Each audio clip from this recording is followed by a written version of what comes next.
দেখেন আজ আমরা ইবাদত বন্দেগী করি, কিন্তু আমাদের ইবাদত বন্দেগীর ভিতরে কোনো মজা জিনিস আমরা খুঁজে পাই না। সাহাবায়ে কেরাম তারা সারা রাত নামাজ পড়েছে, সারা দিন তেলাওয়াত করেছে, জিহাদ করেছে, কোনদিন ঘুমার কাজ তাদেরকে কেউ নিতে পারে না। এমনকি সাহাবায়ে কেরাম এমন ইবাদতের ভিতরে মজা ছিল, আলী রাদিয়াল্লাহু তাআলা আনহুর পায়ের ভিতরে তীর ঢুকে গেছে, এই তীর কখন বের করবে সে তো বের করতে দেয় না, জ্বালা যন্ত্রণায় চটপট করতে থাকে, তীরটা কখন বের করবে। সাহাবায়ে কেরাম বললেন এই আলী রাদিয়াল্লাহু তাআলা আনহুর পা থেকে তীর বের করতে হলে এমন একটা সময় বের করতে হবে, অবশ করে দিতে হবে। ওই জামানায় তো অবশ্যই কোনো কি ছিল না, ইনজেকশন ছিল না। যখন সে বের খবর থাকবে তখন তার পা থেকে তীর কি করতে হবে, খুলতে হবে। তখন সকল সাহাবায়ে কেরাম সিদ্ধান্ত নিলেন এমন একটা সময় আছে যখন আলী রাদিয়াল্লাহু তাআলা কোনো খেয়াল থাকে না, দুনিয়ার কোনো চিন্তা ভাবনা তার ভিতরে থাকে না, আর সেই সময় হলো নামাজের সময়। তারা নামাজের ভিতরে দাঁড়ালেন, তার তীরগুলো খুলে ফেললেন, তিনি জান্নাত পেয়েছেন। তাহলে নামাজের ভিতরে কেমন একটা স্বাদ, কেমন একটা মজা মজা পেয়েছে, যে মজার কারণে এখানে এত বড় কষ্টদায়ক একটা কাজ করা হলো তবুও সে জানে না।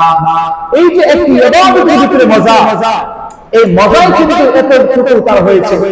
আর আজকে আমরা ইবাদতের ভিতরে কি পাই না, মজা পাই না। ইবাদত করি, এই করা লাগে করি, কিন্তু ইবাদতের তৃপ্তি, স্বাদ, এই জিনিসটা আমরা পাই না।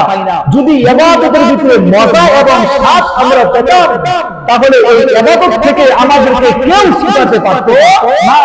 যেমন সাহাবায়ে কেরামদেরকে কেউ ইবাদত বন্দেগী থেকে পিছনে ফেলতে পারে নাই, আমাদেরকে কেউ পারত না যদি আমরা ইবাদতের মজা পাইতাম।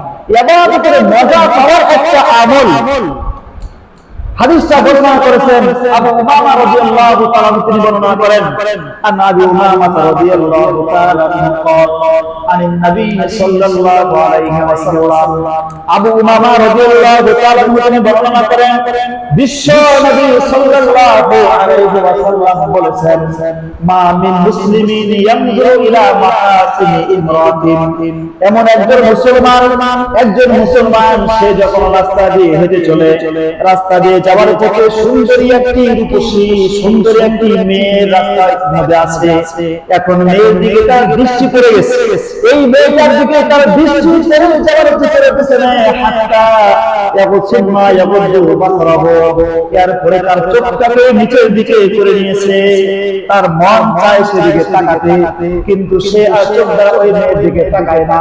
একবার দৃষ্টি পড়ে গেছে এই জন্য ইস্তেগফার করবে, এরপরে আর সে ওই মেয়ের দিকে তাকায় না।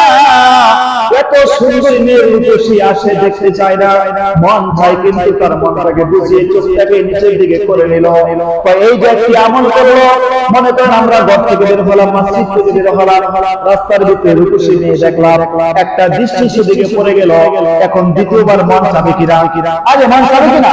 মন চাবে আবার আমি তাকাই, তার সুন্দর গঠনগুলো দেখি, তার সুন্দর চেহারাটা দেখি, তার বাড়ি কোথায় তথ্য নেওয়ার চিন্তা ভাবনা করি, এত সুন্দর মেয়েটা, এরকম ভাবে দেখার মন চাবে, কিন্তু সে দেখবে না, নিজের মনের সাথে যুদ্ধ জিহাদ করে তার চক্ষুটাকে নিচের দিকে করে নিল।